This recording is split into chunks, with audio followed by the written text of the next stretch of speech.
Hey everyone and welcome back. So in today's video I'm going to be installing these two black X series AEM volts and boost gauges here to my Mazda Rx7 FD, as you can just about see behind me.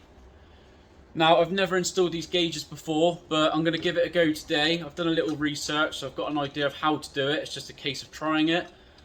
What I'm going to do now quick for you guys is just show you what contents you receive with these gauges, so you get an idea of what you get if you're thinking of purchasing these gauges yourself. And then what I'll do is I'll start wiring everything up on the table, get everything into the Rx7 behind me, and then it's that moment of truth at the end of trying the ignition, and hopefully we have life in the gauges. So I hope you enjoyed this video, and yeah, let's crack on. Right, okay, so that is all of the contents out of both these boxes. So the right hand side here, as you can see, is what you receive with the boost gauge. The left hand side is what you receive with the volts gauge. Now I'm going to start with how nice these gauges look first. So if I just quickly bring these up near the camera, just for you guys that haven't seen these before, so you know what you're getting for your money. The quality is really good, you cannot fault the quality. Lovely gloss black outer casing on the gauges on both. And then you get these lovely black faces. You can also get white ones as well, I believe. You just need to take the gauge apart and switch them out. So it just depends on your taste, on what theme you're doing on your own car, to be honest. I'm going to keep the black faces because of the gloss black interior I've got going on with the red. I just think it's going to look really, really good. When you flip these over, you will see that you've got these brackets. So you just unscrew these, and then this little bracket on the side will come away. And that's to clamp the gauge to the back of your pillar pod. And then as you can see, you've just got this one connector on each gauge, which, as you can see here, you get some wiring looms. So one of those ends will plug directly in the back of these gauges. So we'll start with the volt side, because there's a lot less going on, as you can see. So you receive this wiring loom, as I was just saying. So this end here just directly plugs in the back of this volts gauge, as you can see, like so. So just click that in the back. On the other end of this wiring loom, you can see you've got a red and a black wire. So the black wire goes to the ground somewhere of your car, and then the 12 volt, I'm going to fuse tap this into my fuse box in the Rx7, which is down by the foot pedals, I believe. So I'm going to crimp or solder this wire to this. I believe soldering is a better way of doing it than heat shrinking the wire, so I might do that, to be honest. But other people do it this way, you just crimp it. Let us know in the comments if you've had any issues with that. As I say, I'm new to this. Then what I'm going to do is pull out a 10 amp cigarette lighter fuse from my fuse box, plug this in with a 10 amp, which is what this is, and then I'm going to add a 5 amp fuse to this, which can run the gauges because they run at 5 amp. So as long as everything is below the running ampage, you should be fine. You shouldn't blow anything up. The only other thing you receive with the volts gauge is these electrical components, which is to crimp the wires to. But as I say, I might solder the wires and then heat shrink them because it's a better way of doing it. Right, so let's move on to the boost gauge. So again, same as the volts gauge, the whole quality and the look is the same. So there's not much I need to go over with that. Again, when you flip this gauge over, you can see you've got a connection. Grab the boost gauge wiring loom and plug that connection there into the back, like so. Now, on the end of this wiring loom, you can see you've got one loom that's got a sensor connection, and then another loom which has got multiple coloured wires. Now, I'll go over the coloured wires first, because what I'm going to do is blank off the brown and the white one here, because I think all that does is makes your gauges dim when you turn the lights on and off, which I'm not really fussed about, to be honest. I don't care if they just stay on the full sort of illumination as such. So I'm probably going to blank those two off and just focus on the red and the black. Now, what I've seen online is you can twiddle the black wire from this loom and the black wire from the other loom together and ground it off the same wire. And then again with the red, so we'll twiddle those together and then fuse tap that into the same fuse point.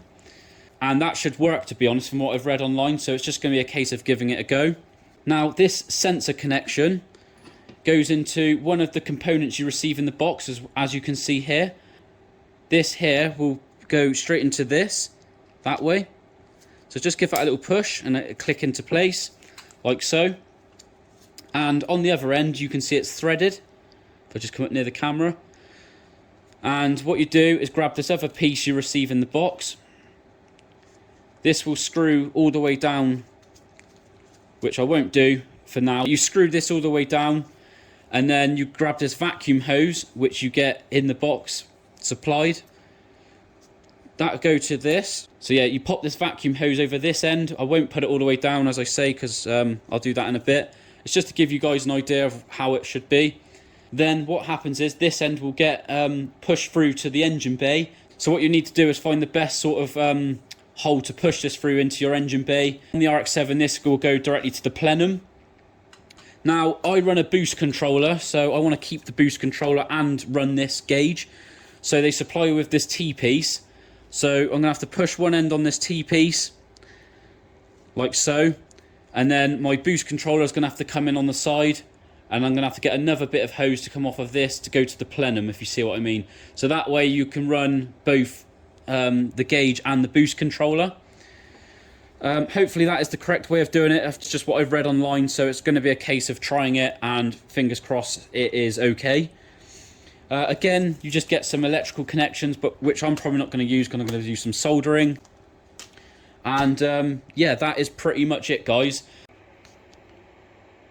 Right, so what I've done now is I've soldered both the 12 volt wires from both looms into one. So you can see the two red wires. That's now soldered into this extension wire. And I've done the exact same with the black ground wires. So as you can see, if I turn this round, you've got two wires off both looms going into one shrink wrap. I've soldered the extension wire to the two.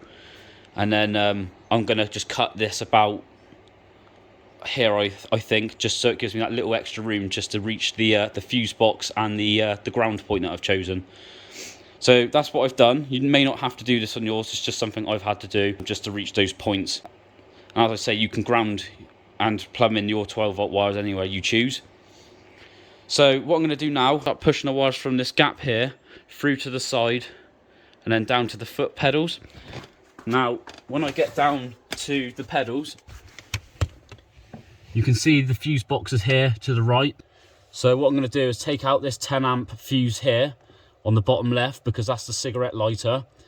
And then that 10 amp is going to go into that fuse tap holder. And then I'll put the 5 amp fuse next to it so it runs the gauge. So that's fairly straightforward. And then literally just to the left here, you can see that bolt sticking out. Now I've just cracked the nut off. Now what I'm going to do is put an eyelet on the ground wire and then put the flange nut back on that. So that's my ground, and then that's going to be the 12 volt. So that should run both gauges.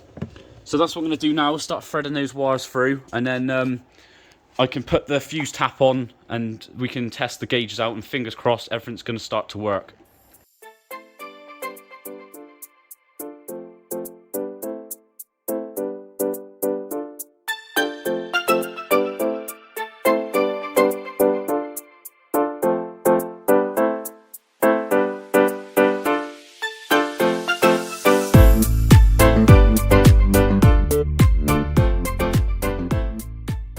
I'm just going to explain something quick.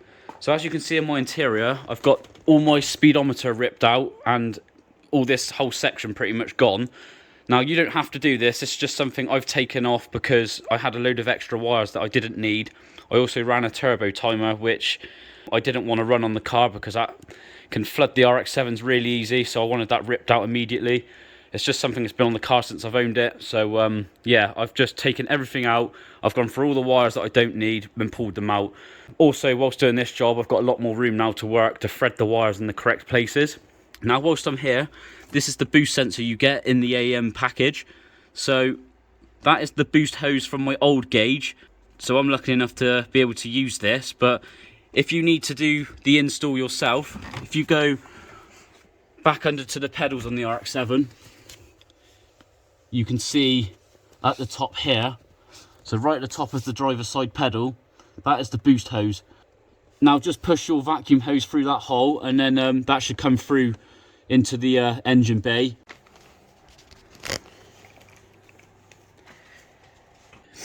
Right, so this is the boost hose.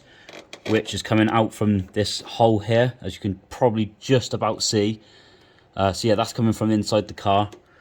Then if you follow this boost gauge hose up, I've T-pieced off here because that's going to my boost controller, and then this hose here is going into the plenum.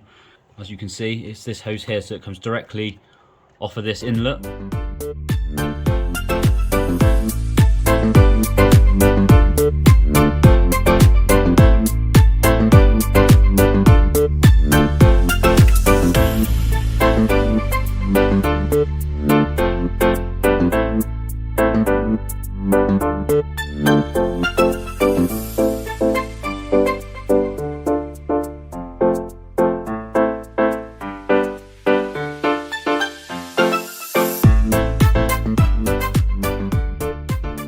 Right, so I've got the volts connection just here, ready to go into the gauge, and the same with the boost. The boost solenoid is completely out the way up into this gap, so that won't foul on anything, and the wiring is pushed behind this plastic. Then the wires are going through this hole here, up underneath, then back up on itself around here, because there's a bit of plastic trim that hides all this, and then straight down into the wiring loom to the side there. So I can tidy all this up in a minute. So what I'm going to do now is put the ground wire on that nut at the back there, as I was saying, and then I'm going to start crimping the fuse tap to the red wire. Then we can finally test these gauges out. Go around the back of that pedal at the top so it doesn't catch on anything. Just try and grab the wire, pull that through.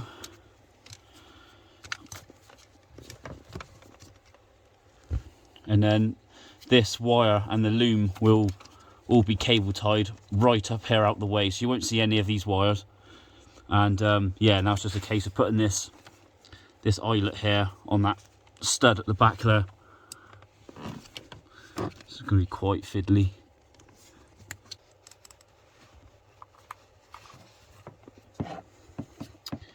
So put this 10mm nut back on.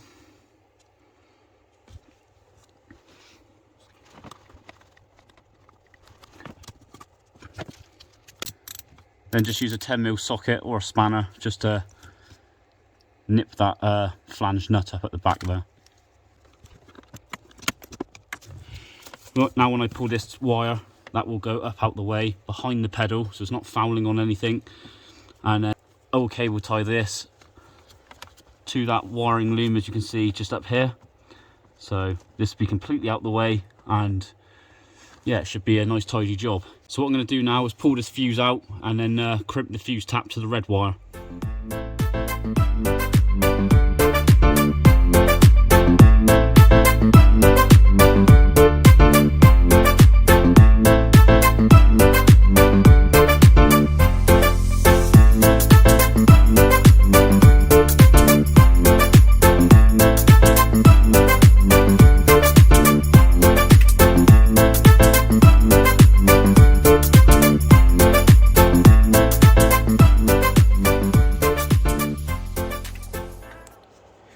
Right, so before we go putting everything back into the car, I'm going to plug these gauges in now, and we'll just make sure they're working okay and reading at least something.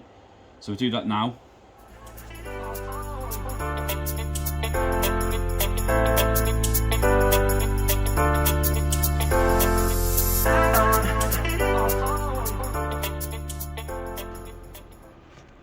Right, I'm just going to place this up there for now because I need to screw all this back in properly. So what I need to do now is go to the back of the car because I've got a battery relocation to the boot. We'll put the terminal back on, and fingers crossed we have some life now to these gauges.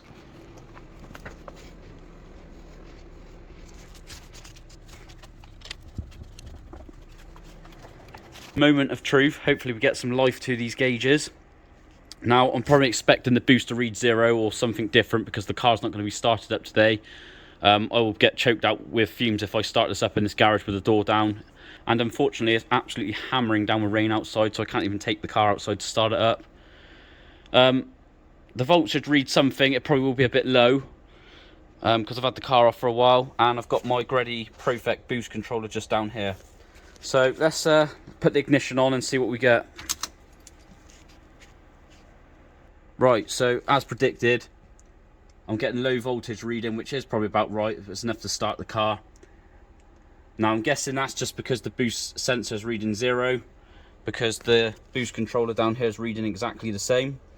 So I'd imagine once I've started the car up, this should sort itself out and start reading what the sensor is, and all should be good. So now it's a case of putting all this cluster back together, and then once I do get a day where I can drive the car, I will start this up and give it a good test run and make sure everything's reading correct.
Right, so that is everything put back together now. That was an absolute nightmare, to be honest, but it's done. So now it's the moment of truth for one last time, just to make sure these work, because I could have upset any wires or pulled something out. I hope I haven't. So let's do that now. And as you can see, the volts is reading and the boost gauge is on, but as we were saying earlier, this will be reading the sensor, but there's no boost to sense. So when I start the car up, this will start to read something. And then just down here, as you can see, my Gredi Profec is reading as well. So yeah, everything's working as it should. I'm really happy with that. That's the first time I've done this.